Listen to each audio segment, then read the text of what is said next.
জবানকে মিথ্যার থেকে বাঁচাও।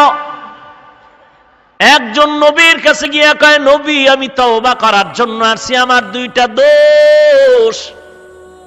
এক নাম্বার, আমি চুরি করি, মিথ্যা কথাও বলি। কোনটা ছাড়বো? একটা ছাড়া যাবে, দুইটা ছাড়া যাবে না।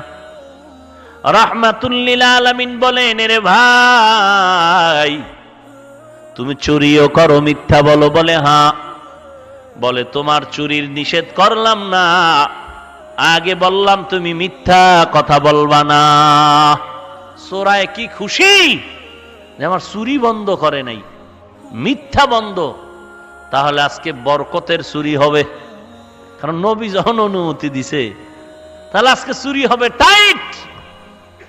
কিন্তু চুরি করতে যখন রওনা, হঠাৎ অন্তরের মধ্যে আঘাত।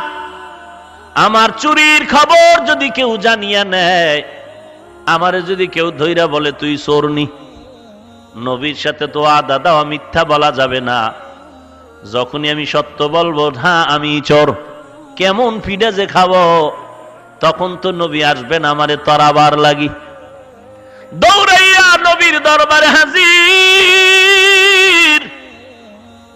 ডাক দিয়া কয়, পয়গম্বর আপনিই তো রাহমাতুল লিল আলামিন, আপনিই তো সৃষ্টির শ্রেষ্ঠ ডাক্তার।